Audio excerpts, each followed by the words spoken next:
Hello friends. तो आज हम आपका आखिरी टॉपिक, डिमांड का लास्ट टॉपिक शुरू करने जा रहे हैं, इलास्टिसिटी ऑफ डिमांड। आज के टॉपिक का नाम है इलास्टिसिटी ऑफ डिमांड, बराबर। लेकिन इलास्टिसिटी ऑफ डिमांड शुरू करने के पहले अपन ये समझ लेते हैं कि अपन ने क्या क्या पढ़ लिया। तो सबसे पहले अपन ने पढ़ा व्हाट इज डिमांड, फिर अपन ने पढ़ा फैक्टर्स अफेक्टिंग डिमांड, उसके बाद अपन ने पढ़ा लॉ ऑफ डिमांड, फिर अपन ने पढ़ा movement and shift in demand curve, और अब अपन शुरू करने जा रहे हैं last topic of demand, that is elasticity of demand, बराबर। Last topic of demand, elasticity of demand. Elasticity of demand अपन समझेंगे, लेकिन इलास्टिसिटी ऑफ डिमांड समझने के पहले अपने को जो पहला टॉपिक समझना है वो समझना है इलास्टिसिटी यानी क्या। तो इलास्टिसिटी मतलब क्या होता है पहले वो समझें, फिर देखेंगे इलास्टिसिटी ऑफ डिमांड यानी क्या होगा, बराबर। तो let's understand what is the meaning of elasticity.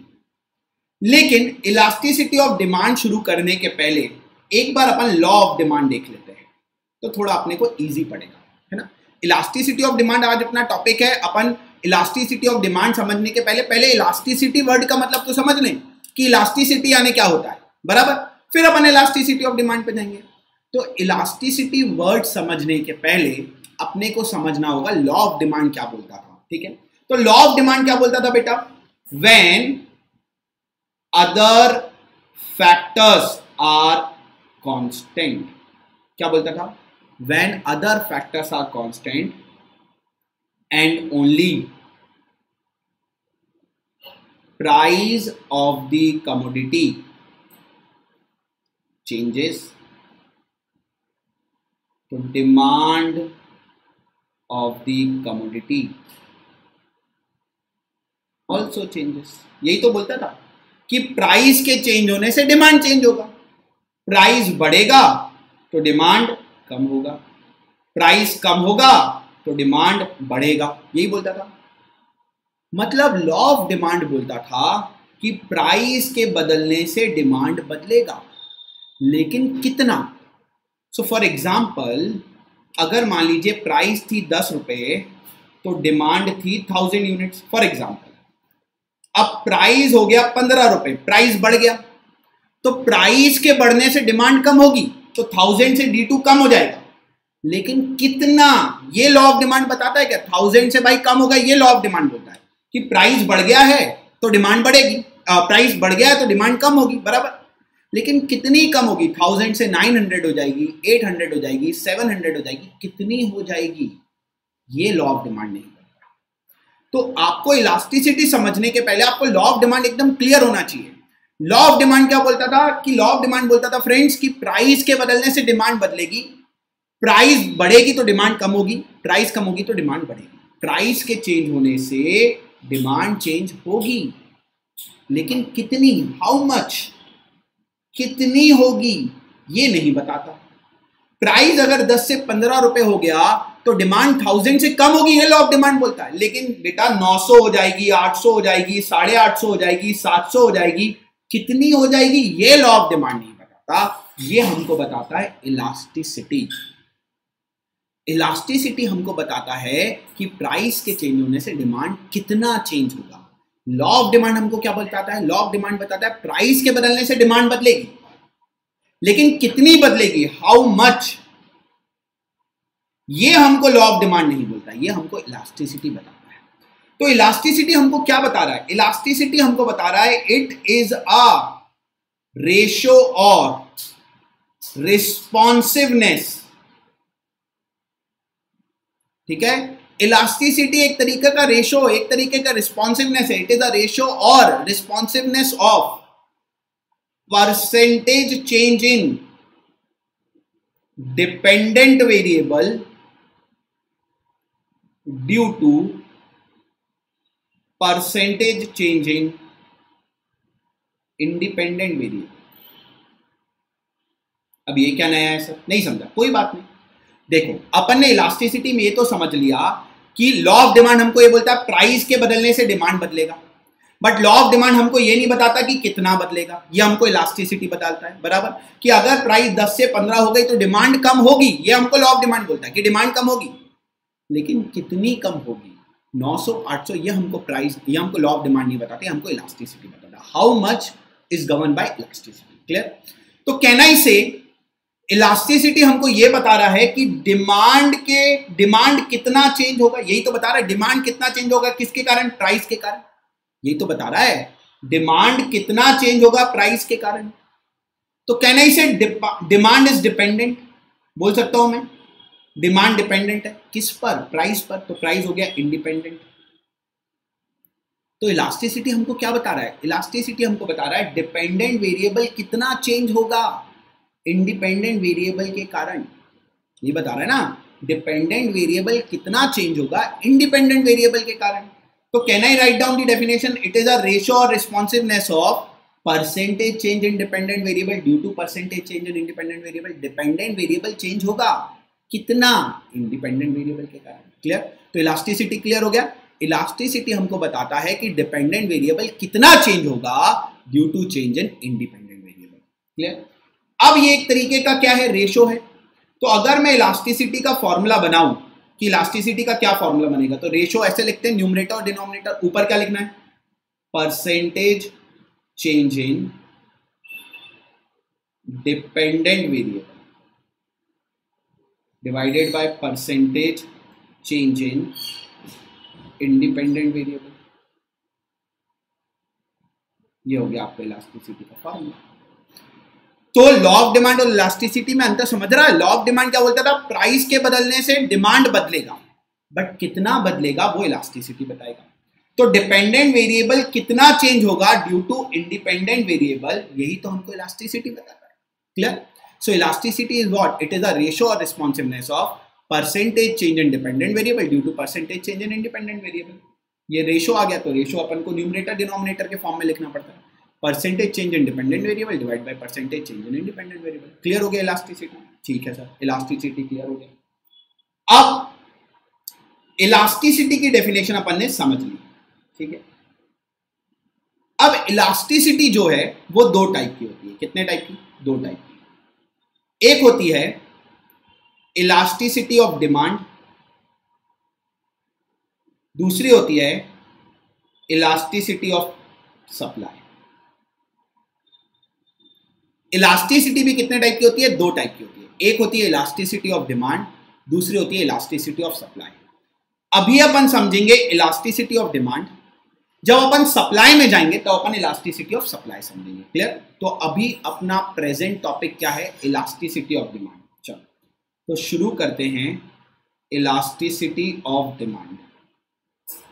ठीक है, तो पहले अपन ने इलास्टिसिटी समझा, इलास्टिसिटी का मतलब देखा, इलास्टिसिटी का फॉर्मूला समझा, बराबर, इलास्टिसिटी का फॉर्मूला समझा। उसके बाद अपन ने देखा इलास्टिसिटी कितने टाइप की है? दो टाइप की है, elasticity of demand and elasticity of supply. अभी अपन इलास्टिसिटी ऑफ डिमांड समझने जा रहे हैं। Once we complete the elasticity of demand, जब अपन सप्लाई पे जाएंगे तो वहां इलास्टिसिटी ऑफ सप्लाई समझेंगे। क्लियर? चलो, सो इलास्टिसिटी ऑफ डिमांड यानी क्या? कोई आपसे पूछे what is elasticity of demand, तो इलास्टिसिटी तो आपको मालूम है क्या होता है? इट इज अ रेशियो और responsiveness of percentage change in dependent variable. यही बोलते हैं ना, इट इज द रेशियो और responsiveness of percentage change in dependent variable. यहां डिपेंडेंट वेरिएबल कौन है? डिमांड है, यही तो है, डिमांड चेंज होने वाला है। तो इट इज द रेशियो और responsiveness of percentage change in quantity demanded due to percentage change in, किसके कारण? ये दिया है क्या? डिमांड चेंज होगा, ये पता है, किसके कारण? प्राइस, इनकम, किसके कारण? ये नहीं दिया, तो due to percentage change in independent variable. समझा क्या किया? इलास्टिसिटी का डेफिनेशन आपको पता था। अब अपन ने पढ़ा इलास्टिसिटी ऑफ डिमांड, तो ये तो समझ गया कि क्या चेंज होगा? डिमांड चेंज होगा। तो डिपेंडेंट फैक्टर समझ गया, डिमांड है, तो उसकी जगह क्वांटिटी डिमांडेड लिख दिया। तो इट इज अ रेशियो और responsiveness of percentage change in quantity demanded due to percentage change in. Demand change होगा, किसके कारण चेंज होगा ये नहीं पता, तो percentage change in independent variable. Clear? अब अगर मैं इसका फॉर्मूला बनाऊं, डिवाइड में आएगा, ऊपर क्या है? Dependent variable. ये देखिए आपने फॉर्मूला बनाया हुआ है, ऊपर क्या है, percentage change in dependent variable. अब इधर अपने को पता है डिपेंडेंट वेरिएबल क्या है, डिमांड, तो percentage change in quantity demanded divided by percentage change in independent variable. Price नहीं लिखना है, इंडिपेंडेंट वेरिएबल, क्योंकि अभी मालूम नहीं है ना डिमांड किसके कारण चेंज हो रहा है। इलास्टिसिटी ऑफ डिमांड में ये समझ में आ गया डिमांड चेंज होने वाला है, बट किसके कारण बदलने वाला है ये नहीं पता, तो अपन ने इंडिपेंडेंट वेरिएबल ही लिखा है। क्लियर? तो अपन ने इलास्टिसिटी समझ लिया। इलास्टिसिटी दो टाइप की होती है, इलास्टिसिटी ऑफ डिमांड और इलास्टिसिटी ऑफ सप्लाई। अपन ने अभी शुरू किया है इलास्टिसिटी ऑफ डिमांड। ठीक है, अब इलास्टिसिटी ऑफ डिमांड जो है, इलास्टिसिटी ऑफ डिमांड जो है वो होती है तीन टाइप की। कितने टाइप की? तीन टाइप की। तो पहले इलास्टिसिटी, इलास्टिसिटी कितने टाइप की? दो, elasticity of demand, elasticity of supply. अब अपन पढ़ने जा रहे हैं elasticity of demand. Elasticity of demand होती है तीन टाइप की। पहली होती है प्राइस इलास्टिसिटी ऑफ डिमांड, दूसरी होती है इनकम इलास्टिसिटी ऑफ डिमांड, और तीसरी होती है क्रॉस इलास्टिसिटी ऑफ डिमांड। ठीक है, इलास्टिसिटी ऑफ डिमांड भी कितने टाइप की होती है? तीन टाइप की। तो आप बिल्कुल कंफ्यूजन मत रखिएगा। सबसे पहले अपन ने क्या समझा? इलास्टिसिटी समझा। इलास्टिसिटी कितने टाइप की? दो टाइप की, elasticity of demand, elasticity of supply. फिर अपन ने इलास्टिसिटी ऑफ डिमांड समझा। अब इलास्टिसिटी ऑफ डिमांड कितने टाइप की? तीन टाइप की, price elasticity of demand, income elasticity of demand, cross elasticity of demand. Clear? अब अपने को एक एक करके समझना है, प्राइस इलास्टिसिटी ऑफ डिमांड क्या है, इनकम इलास्टिसिटी ऑफ डिमांड क्या है, क्रॉस इलास्टिसिटी ऑफ डिमांड क्या है। चलिए, तो पहले शुरू करते हैं प्राइस इलास्टिसिटी ऑफ डिमांड। क्या शुरू करते हैं? Price elasticity of demand. Can someone tell me the formula of या definition of price elasticity of demand? चलो, क्या बनेगा? इट इज अ रेशियो और responsiveness of percentage change in dependent variable. यही है इलास्टिसिटी का formula. It is a ratio और responsiveness of percentage change in dependent variable. Dependent variable यहां पर कौन है? डिमांड है। So it is a ratio और responsiveness of percentage change in quantity demanded due to percentage change in price of the commodity. अब अपने को independent factor भी पता है। देखो, नाम से समझ में आ रहा है, डिमांड चेंज होगा किसके कारण? प्राइस के कारण। तो percentage change in quantity demanded due to percentage change in price of the commodity. Clear? अब पूरा डेफिनेशन अपना कंप्लीट हो गया। अब मैं अगर इसका फॉर्मूला बनाऊं, price elasticity of demand is denoted by EP. ठीक है, कैसे बनेगा? ऊपर क्या लेंगे? चलो जल्दी, ऊपर क्या लेंगे? Percentage change in quantity demanded. नीचे क्या लेंगे? इंडिपेंडेंट फैक्टर है, इंडिपेंडेंट फैक्टर प्राइस है, तो percentage change in independent, independent क्या है? Price of the commodity. Clear हो गया? Percentage change in quantity demanded divided by percentage change in price of the commodity, that is the formula of price elasticity of demand. Clear? चलो, अब example करते हैं। ठीक है, अब percentage change in quantity demanded कैसे निकालोगे? तो अगर मुझे percentage change in quantity demanded निकालना है तो Q2 minus Q1 change in quantity divide by Q1 into 100। Percentage change in quantity demanded कैसे निकाला जाएगा? Q2 minus Q1 upon Q1 into 100 whole divided by, नीचे क्या है? Percentage change in price of the commodity कैसे निकालेंगे? P2 minus P1 upon P1 into 100। Percentage में अगर आपको निकालना है तो डिवाइड इंटू 100 करना पड़ेगा ना, divide by Q1 into 100 divide by P1 into 100। अब 100 क्या हो जाएगा? कैंसिल। न्यूमरेटर में भी 100 है, डिनोमिनेटर में भी 100 है, तो 100 कैंसिल। तो क्या बचेगा? Q2 minus Q1 upon Q1 whole divided by P2 minus P1 upon P1, यही बचेगा। बराबर? Q2 minus Q1 upon Q1 whole divided by P2 minus P1 upon P1। ठीक है, अब क्या मैं Q2 माइनस Q1 को डेल्टा Q लिख सकता हूं, change in quantity divided by Q1।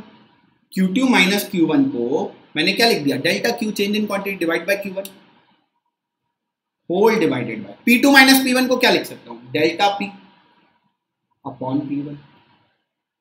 अब मैं क्या इसका रेसिप्रोकल कर सकता हूं, तो क्या बना, delta Q upon Q1 into P1 upon delta Q, ये बनेगा, रेसिप्रोकल हो जाएगा। अब मैं इसको एक जगह ले आऊं, डेल्टा Q अपॉन, एक सेकंड, ये P1 अपॉन डेल्टा P आ गया, delta Q upon delta P into P1 upon Q1, ये हो गया formula. This is the formula of price elasticity of demand. मैं फिर से समझा रहा हूं एक बार और, क्या था formula, percentage change in quantity divided by percentage change in price of the commodity. Change in quantity demanded Q2 minus Q1 into 100 कर सकता हूं, परसेंटेज में निकालना तो इंटू 100 करना पड़ेगा, whole divided by change in price of the commodity, P2 minus P1 upon P1 into 100 कर दिया, 100 कैंसिल हो गया, तो क्या बचा, Q2 minus Q1 upon Q1 whole divided by P2 minus P1 upon P1। Q2 minus Q1 को delta Q लिख सकता हूँ, delta Q upon Q1, P2 minus P1 को डेल्टा P लिख सकता हूँ, डेल्टा P अपॉन P1। अब ये रेसिप्रोकल हो जाएगा, तो P1 ऊपर चला जाएगा, तो delta Q upon Q1 into P1 upon delta P। अब डेल्टा डेल्टा एक जगह ले आता हूँ, तो delta Q upon delta P into P1 upon Q1। तो अब where delta Q is equal to Q2 minus Q1, यही है, delta Q is equal to Q2 minus Q1, delta P is equal to P2 minus P1, P1 is equal to initial price, Q1 is equal to initial demand. ये formula बना price elasticity of demand का, जो अपने को आगे जाके काम आएगा। क्लियर? तो पहले अपन ने इलास्टिसिटी समझा, फिर इलास्टिसिटी दो टाइप की होती है, ये समझा, elasticity of demand, elasticity of supply. फिर अपने इलास्टिसिटी ऑफ डिमांड समझा।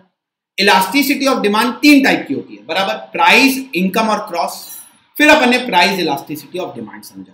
क्लियर? कि डिमांड के चेंज, प्राइस के चेंज होने से डिमांड कितना चेंज होगा, और ये उसका अपन ने फॉर्मूला ड्राइव कर लिया। क्लियर? अब वीडियो पॉज करेंगे और ये पूरा जितना अभी तक मैंने बनाया है इलास्टिसिटी से लेके पूरा बनाएंगे। क्लियर? चलिए, अब अपन ने देखा प्राइस इलास्टिसिटी ऑफ डिमांड अपन ने समझ लिया।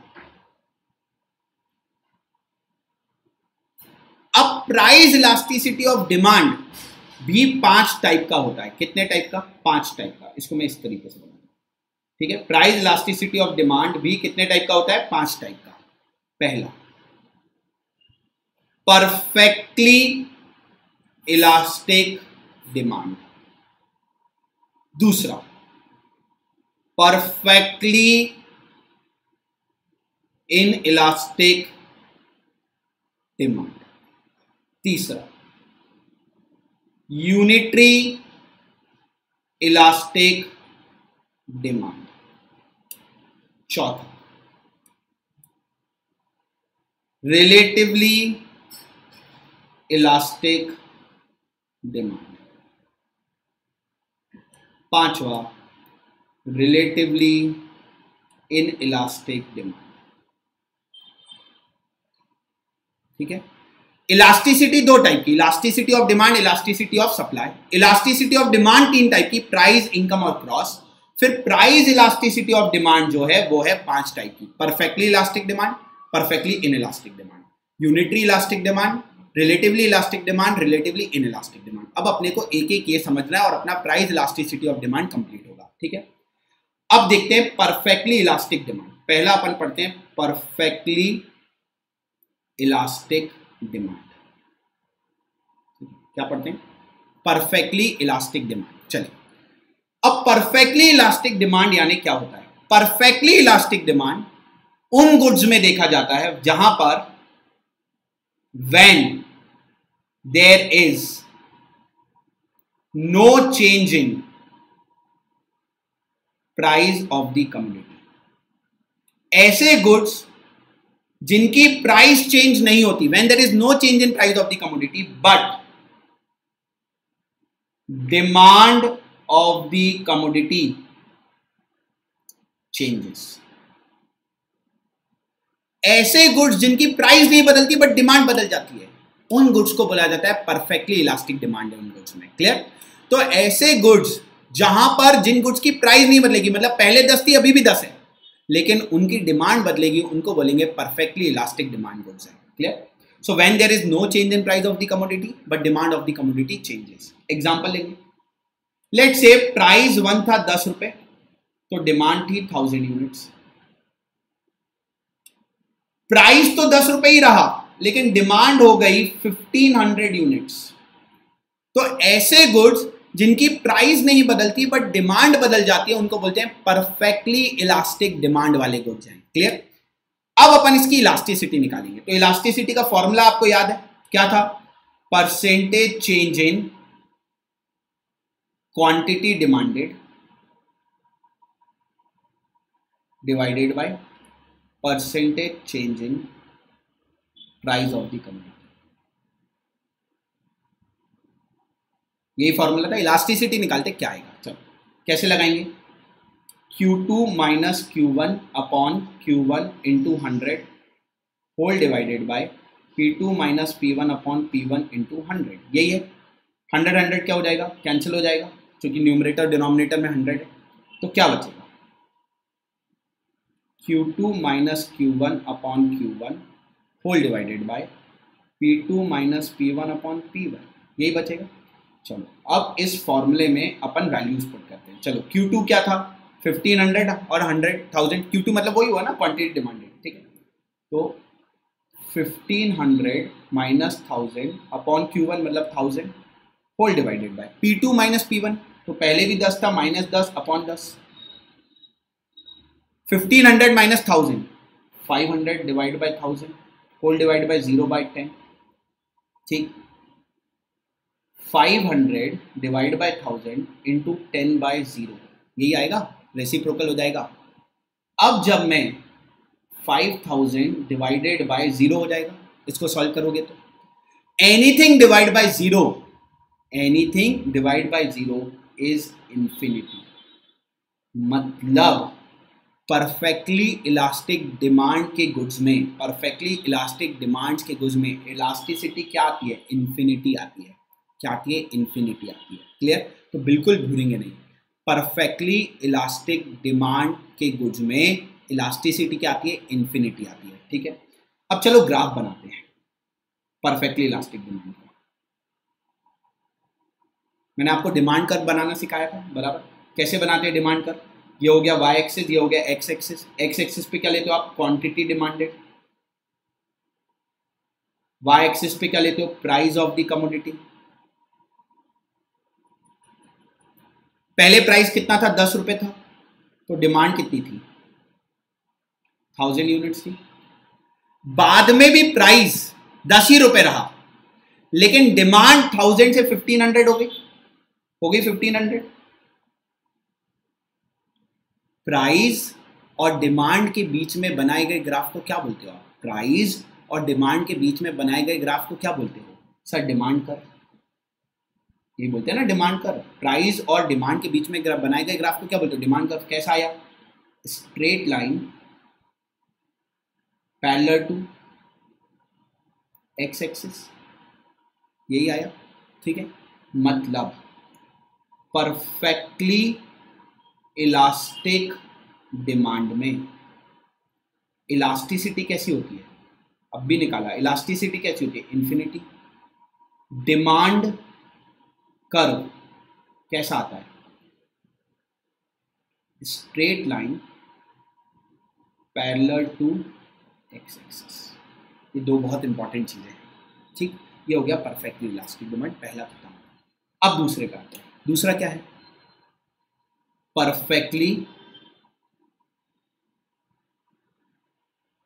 Inelastic demand. Perfectly inelastic demand. Perfectly inelastic demand उन गुड्स में देखी जाती है जहां पर when there is change in price of the commodity. ऐसे गुड्स जिनका प्राइस बदलता है but no change in demand of the commodity. ऐसे गुड जिनका प्राइस बदलता बट डिमांड नहीं बदलती। When there is change in price of the commodity, price बदलेगा बट डिमांड ही नहीं बदलेगी, ऐसे गुड्स होते हैं परफेक्टली इनइलास्टिक डिमांड। एग्जांपल लिख लीजिए, नेसेसिटी गुड्स, सॉल्ट, मेडिसिन। भाई इनका प्राइस बदले, कम हो ज्यादा हो, जितनी डिमांड है उतनी रहने वाली ना। मेडिसिन महंगी भी हो जाए तो भी जितना डॉक्टर ने बोला उतनी खानी पड़ेगी, महंगी सस्ती भी हो जाए, मेडिसिन सस्ती भी हो जाए तो भी जितना डॉक्टर ने बोला उतनी खानी पड़ेगी। तो ऐसे गुड जिनमें प्राइस बदलता बट डिमांड ही नहीं बदलती, उनको बोलते हैं perfectly inelastic demand. Clear? Let say price था 10 रुपए, डिमांड थी 1000 यूनिट्स, प्राइस हो गया 15 रुपए। प्राइस बढ़ी तो डिमांड कम होनी चाहिए थी, अगर प्राइस बढ़ेगी तो डिमांड कम होगी, बट डिमांड उतनी ही रही, 1000 यूनिट्स ही रही। तो ऐसे गुड्स जिनका प्राइस बदलेगा बट डिमांड ही नहीं बदलेगा, उन गुड्स को क्या बोलेंगे? Perfectly inelastic demand. चलो इलास्टिसिटी निकालेंगे। फॉर्मूला आपको याद हो गया होगा, Q2 minus Q1 upon Q1 into 100 whole divided by P2 minus P1 upon P1 into 100। 100 क्या हो जाएगा? कैंसिल हो जाएगा, तो क्या बचेगा? चलो जल्दी बताओ क्या बचेगा? Q2 minus Q1 upon Q1 whole divided by P2 minus P1 upon P1। Values put करें, Q2 माइनस Q1, 1000 माइनस 1000, ठीक है, 1000 minus 1000 divided by 1000, P2 minus P1, 15 minus 10 upon 10, 15 minus 10 upon 10। चलो इसको सॉल्व करेंगे। 1000 minus 1000 will be 0 by 1000,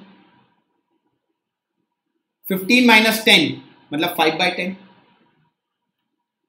reciprocal कर दो, 0 by 1000 into 10 by 5, 0 bye 5000 हो गया ये।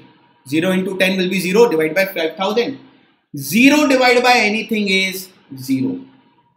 नीचे अगर 0 रहता है, इधर अगर 0 रहता है 5000 की जगह, तो इंफिनिटी आता है। अगर न्यूमरेटर में 0 है और डिनोमिनेटर में कोई भी फिगर है तो 0 आता है। Clear? 0 divide by anything is 0, और जैसे पिछले वाले में नहीं था, anything divide by 0 is infinity, तो 0 divide by anything is 0। Clear? तो परफेक्टली इनइलास्टिक डिमांड में जो इलास्टिसिटी आती है वो कैसी आती है? 0 आती है। परफेक्टली इलास्टिक में कैसी आती थी? परफेक्टली इलास्टिक में इंफिनिटी, परफेक्टली इनइलास्टिक में 0 आ गया। चलो अब ग्राफ बनाएंगे। ग्राफ आपको पता है कैसे बनाना है, चलो देखते हैं। ये हो गया y एक्सिस, ये हो गया x एक्सिस। y एक्सिस पे प्राइस लेते हो आप, price of the commodity, x axis पे क्वांटिटी डिमांडेड। जब प्राइस 10 रुपए थी तो डिमांड 1000 थी, जब प्राइस 10 रुपए थी तो डिमांड 1000 थी। जब प्राइस 15 हो गई तो भी डिमांड 1000 रही, तो प्राइस 15 हो गई तो भी डिमांड 1000 रही। मतलब ये आपका ऐसा ग्राफ आया। इसको क्या बोलोगे? प्राइस और डिमांड के बीच में बनाए गए ग्राफ को क्या बोलते हो? Demand curve. तो डिमांड कर्व कैसा आया? Straight line parallel to Y axis आ गया। तो परफेक्टली इनइलास्टिक डिमांड में इलास्टिसिटी कैसी आती है? इलास्टिसिटी परफेक्टली इनइलास्टिक में 0। डिमांड कर्व कैसा आता है? Demand curve straight line parallel to Y axis. Clear हो गया? परफेक्टली इनइलास्टिक डिमांड तो 2 हो गए, परफेक्टली इलास्टिक हो गया, परफेक्टली इनइलास्टिक डिमांड हो गया। अब तीसरा आता है यूनिटरी इलास्टिक डिमांड।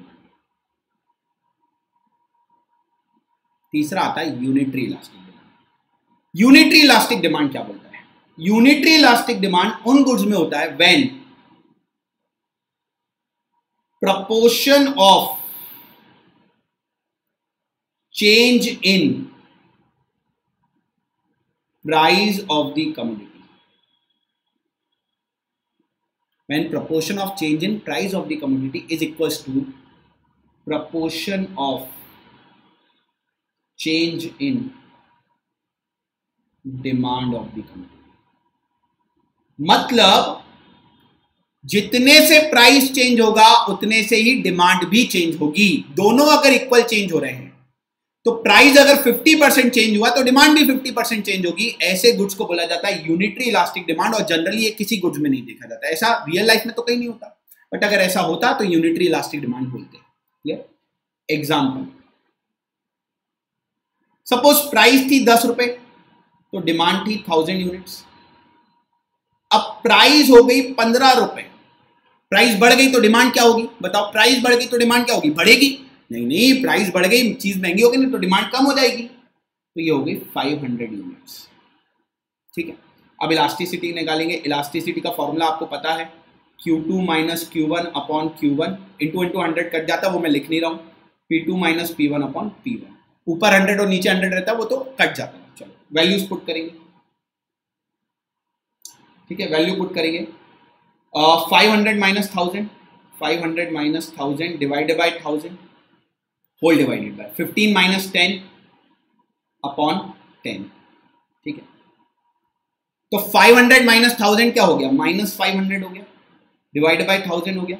15 माइनस 10 कितना हो गया? 5 बाय 10 हो गया। ठीक है, चलो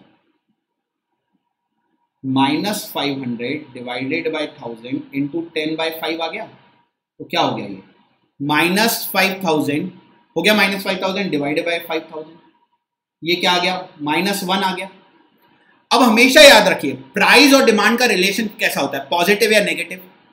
प्राइस और डिमांड का रिलेशनशिप कैसा होता है? पॉजिटिव या नेगेटिव? सर हमेशा नेगेटिव होता है, प्राइस बढ़ती तो डिमांड कम होती है। क्योंकि रिलेशन ही नेगेटिव है तो आंसर तो नेगेटिव में आना ही है भाई। प्राइस और डिमांड का रिलेशन कैसा है? नेगेटिव रिलेशन है। जब रिलेशनशिप ही नेगेटिव है तो आंसर तो नेगेटिव में आना ही है। इसलिए प्राइस इलास्टिसिटी ऑफ डिमांड में नेगेटिव को इग्नोर करेंगे, क्योंकि वो तो बाय डिफॉल्ट नेगेटिव आना है। तो नेगेटिव इग्नोर हो जाएगा, तो आंसर क्या आ गया? 1। मतलब यूनिटरी इलास्टिक डिमांड का आंसर हमेशा क्या आता है? 1 आता है। क्यों? क्योंकि जितने प्रपोर्शन में क्वांटिटी चेंज हो रही है, डिमांड चेंज हो रही है, उतने प्रपोर्शन में प्राइस चेंज हो रही है। जब ऊपर का फिगर और नीचे का फिगर दोनों सेम है तो आंसर तो 1 ही आएगा। मतलब यूनिटरी इलास्टिक डिमांड की इलास्टिसिटी क्या आएगी? 1 आएगी। चलो अब ग्राफ बनाते हैं।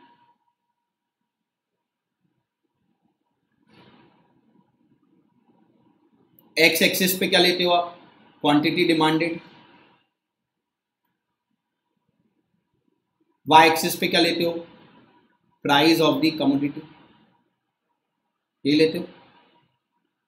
क्लियर? चलो अब ग्राफ बनाएंगे। जब प्राइस 10 था तो डिमांड 1000 थी। ठीक है, वैल्यू पुट करेंगे। जब प्राइस 10 था तो डिमांड 1000 थी। अब प्राइस हो गया 15 तो डिमांड हो गई 500। यही हो गया। तो ये पॉइंट और ये पॉइंट आ गया। अब मैं अगर ये दोनों पॉइंट को कनेक्ट कर दूं, ऐसा ग्राफ आएगा। क्लियर? इसको बोलते हैं डिमांड कर्व। डिमांड कर्व बोलते हैं। कैसा आया? शेप कैसा आया डिमांड कर्व का? सर डिमांड कर्व का शेप आया स्ट्रेट लाइन, डाउनवर्ड स्लोपिंग। आया डाउनवर्ड स्लोपिंग? क्लियर? तो यूनिटरी इलास्टिक डिमांड में, ठीक है, यूनिटरी इलास्टिक डिमांड में पहली चीज तो इलास्टिसिटी बताओ क्या आती है? 1 आती है। और डिमांड कर्व कैसा आता है? डिमांड कर्व आता है स्ट्रेट लाइन, डाउनवर्ड स्लोपिंग आता है। Straight line downward sloping. ठीक, तो अपना थर्ड। अब आते हैं फोर्थ पर। फोर्थ क्या है? Relatively elastic demand. क्या आता है? Relatively elastic demand. अब रिलेटिवली इलास्टिक डिमांड कहां देखा जाता है? देखिए, relatively elastic demand, relatively elastic demand का मतलब होता है when small change in price of the commodity leads to higher change in demand of the commodity. जब प्राइस में थोड़ा सा चेंज डिमांड को बहुत चेंज कर दे, मतलब प्राइस में तो बहुत माइनर चेंज आएगा लेकिन डिमांड बहुत बदल जाएगी, ऐसे गुड्स में देखा जाता है रिलेटिवली इलास्टिक डिमांड। एग्जाम्पल है इसका लग्जरी गुड्स। लग्जरी गुड्स की प्राइस में थोड़ा भी चेंज आता है ना तो डिमांड बहुत ज्यादा से चेंज हो जाती है। एग्जाम्पल, सपोज प्राइस था 10 रुपए तो डिमांड थी 1000 यूनिट्स। अब प्राइस तो 9 रुपए ही हुआ, देखो बहुत माइनर चेंज है, लेकिन डिमांड हो गई 1800 यूनिट्स। तो हल्का सा प्राइस चेंज होने से डिमांड बहुत चेंज हो जाए उसको बोलते हैं रिलेटिवली इलास्टिक डिमांड। अब इसकी इलास्टिसिटी निकालेंगे, कितनी आती है देखो। फॉर्मूला क्या है, Q2 minus Q1 upon Q1 whole divided by P2 minus P1 upon P1। चलो वैल्यूज पुट करते हैं। 1800 minus 1000 divided by 1000 whole divided by P2 minus P1, 9 minus 10 upon 10 बराबर यही आएगा P2 माइनस P1। ठीक है, चलो आगे बढ़ेंगे। 1800 माइनस 1000 800 आ गया, 1800 minus 1000 800 divided by 1000 whole divided by 9 minus 10 minus 1 upon 10 हो गया। ठीक है, अब क्या करेंगे, चलो जल्दी बताओ अब क्या करेंगे, रेसिप्रोकल हो जाएगा। तो 800 divided by 1000 into 10 bye minus 1, so minus 8000 divided by 1000 हो गया। ये हो गया ना, माइनस हो गया ना, सो माइनस 8 आ गया। मैंने आपको क्या बोला, प्राइस और डिमांड में रिलेशनशिप कैसा होता है, नेगेटिव होता है, तो इलास्टिसिटी क्या आ गई, 8 आ गई। अब सुनो, अब ध्यान से सुनिएगा, ठीक है। ज्यादा से कौन चेंज हो रहा है, रिलेटिवली इलास्टिक डिमांड में ज्यादा से कौन चेंज हो रहा है, बताओ कौन ज्यादा से चेंज हो रहा है, डिमांड। तो डिमांड ज्यादा से चेंज हो रहा है और प्राइस कम से चेंज हो रहा है, मतलब कौन सा फिगर ज्यादा होगा, डिमांड वाला, ऊपर वाला फिगर। तो जब न्यूमरेटर बड़ा होता है और डिनोमिनेटर छोटा होता है, जब ऊपर का फिगर बड़ा होता है और नीचे का फिगर छोटा होता है, तो आंसर 1 से बड़ा आता है या 1 से छोटा। जब ये वाला फिगर बड़ा होगा और ये वाला फिगर छोटा होगा तो आंसर 1 से बड़ा आएगा कि 1 से छोटा आएगा। ऑब्वियसली जब न्यूमरेटर बड़ा, ऊपर 5 है नीचे 4 है, तो 1 से बड़ा ही आना है, मतलब elasticity will always be greater than 1। वो तो 8 इसलिए आ रहा है क्योंकि फिगर अपन ने ऐसा लिया है, आंसर हमेशा 1 से बड़ा ही आएगा। तो रिलेटिवली इलास्टिक डिमांड में इलास्टिसिटी 1 से ज्यादा ही आएगी। क्लियर। अब ग्राफ बनाते हैं।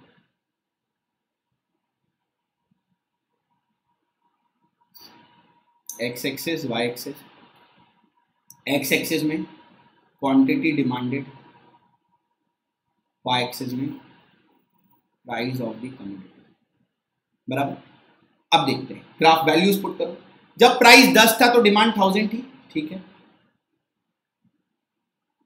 जब प्राइस 10 था तो डिमांड 1000 थी, ठीक है।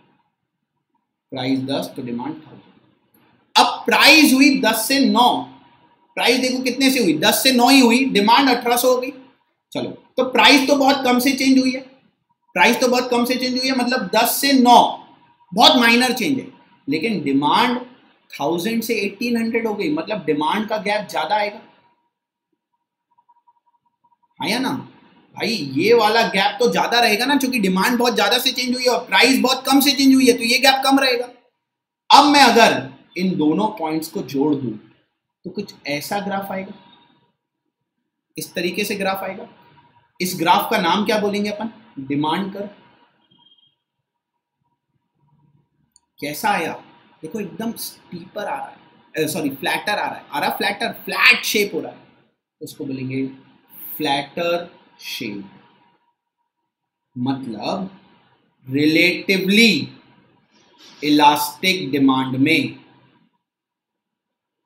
जो इलास्टिसिटी आती है वो मोर देन 1 आती है, और जो डिमांड कर्व आता है वो फ्लैटर शेप आता है, वो फ्लैटर शेप आता है। क्लियर। रिलेटिवली इलास्टिक डिमांड हो गया। तो अपन ने परफेक्टली इलास्टिक पढ़ लिया, परफेक्टली इनइलास्टिक पढ़ लिया, यूनिटरी इलास्टिक पढ़ लिया, रिलेटिवली इलास्टिक पढ़ लिया। अब लास्ट रिलेटिवली इनइलास्टिक डिमांड। अब रिलेटिवली इनइलास्टिक डिमांड में क्या होता है, देखिए। रिलेटिवली इनइलास्टिक डिमांड में when higher change in price leads to, when higher change in price leads to smaller change in demand। जब प्राइस बहुत ज्यादा से बदल जाए बट डिमांड में बहुत कम चेंज आए, उल्टा है। रिलेटिवली इलास्टिक में क्या होता था? रिलेटिवली इलास्टिक में बताइए, रिलेटिवली इलास्टिक में क्या होता था? Smaller change in price, higher change in demand. Elastic में, रिलेटिवली इन इलास्टिक में higher change in price, smaller change in demand. तो जब प्राइस बहुत ज्यादा से बदले लेकिन डिमांड बहुत कम से बदले, उन गुड्स को बोलते हैं रिलेटिवली इन इलास्टिक डिमांड। ऐसा एग्जांपल है इसका नेसेसिटी गुड्स। जनरली ये काय में देखने मिलता है? नेसेसिटी गुड्स में। प्राइस बदल भी जाए बट डिमांड में उतना कुछ ज्यादा चेंज नहीं आता। क्लियर? एग्जाम्पल, प्राइस है 10 रुपए, डिमांड है 1000 रुपीज। अब प्राइस हो गई 18 रुपए, प्राइस बढ़ गई। देखो 10 से 18 हो गई, डिमांड क्या होनी चाहिए? प्राइस बढ़ी तो डिमांड बढ़नी चाहिए? नहीं नहीं नहीं, कम होनी चाहिए ना। प्राइस बढ़ी तो डिमांड कम होनी चाहिए। डिमांड हो गई 950 यूनिट, बस थोड़ा सा ही चेंज आया, 1000 से 950 यूनिट। प्राइस तो देखो 10 से 18 चली गई। अब अपन इसकी इलास्टिसिटी निकालते हैं। Q2 minus Q1 upon Q1 whole divided by P2 minus P1 upon P1। ठीक है, चलो वैल्यूज पुट करेंगे। 950 minus 1000 divided by 1000 whole divided by 18 minus 10 divided by 10। ठीक है, तो ये क्या बचा? माइनस 50 बचा। 950 minus 1000 minus 50 divided by 1000 whole divided by 18 minus 10 8 by 10 बचा। Minus 50 divided by 1000 into 10 by 8 हो गया, ये रेसिप्रोकल हो गया। तो माइनस 500 डिवाइडेड बाय 8000 हो गया। माइनस 500 डिवाइड बाय 8000, तो 500 डिवाइडेड बाय 8000 अगर आप करते हो तो 0.0625 आता है। माइनस 0.0625 कैलकुलेटर में करके देखिए आप। मैंने बोला इग्नोर करना है माइनस, तो आंसर क्या आ गया? 0.0625 आ गया। अब पॉइंट में आंसर आया। अब चलो, अब ध्यान से समझेंगे। मुझे बताओ कौन ज्यादा से चेंज हो रहा है, प्राइस या डिमांड? कौन ज्यादा से चेंज हो रहा है? प्राइस, मतलब ये ज्यादा से चेंज हो रहा है और ये कम से। कौन सा फिगर बड़ा रहेगा? डिनोमिनेटर, नीचे वाला फिगर बड़ा रहेगा। जब डिनोमिनेटर बड़ा होता है और न्यूमरेटर छोटा, जब ऊपर वाला फिगर छोटा है और नीचे वाला फिगर बड़ा है, तो आंसर हमेशा 1 से बड़ा आएगा या छोटा? सर नीचे वाला फिगर छोटा है ना, तो आंसर हमेशा पॉइंट में आएगा, मतलब answer will always be less than 1, इसलिए देखो पॉइंट में आ रहा है। सो रिलेटिवली इन इलास्टिक डिमांड की इलास्टिसिटी लेस देन 1 होगी। अब ग्राफ बनाते हैं। क्या लेते हैं? एक्स एक्सिस पर क्वांटिटी डिमांडेड, वाई एक्सिस पर प्राइस ऑफ द कमोडिटी, यही लेते हैं।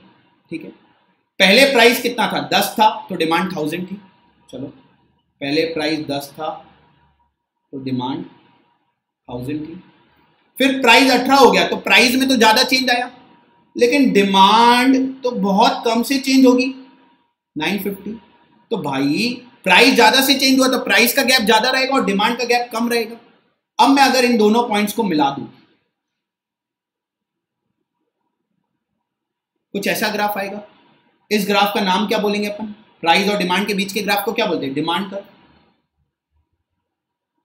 कैसा शेप? देखो एकदम स्टीपर आया, तो steeper shape.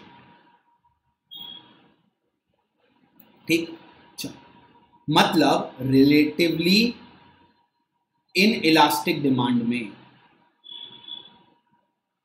Elasticity will be less than 1।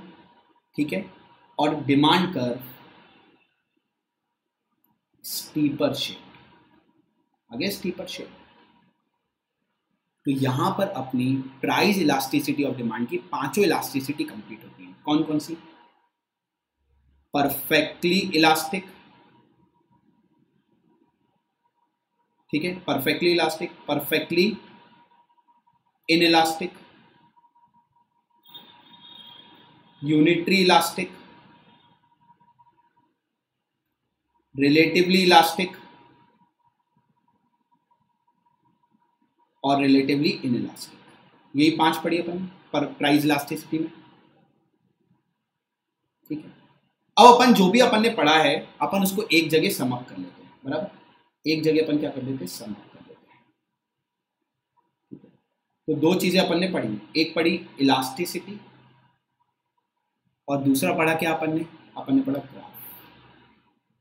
Elasticity, perfectly elastic की इलास्टिसिटी इंफिनिटी आती है, graph straight line parallel to X axis आता है, ये आता है। परफेक्टली इलास्टिक की इलास्टिसिटी 0 आती है, graph parallel to Y axis आता है। यूनिटरी इलास्टिक की इलास्टिसिटी 1 आती है, ग्राफ डाउनवर्ड स्लोपिंग आता है।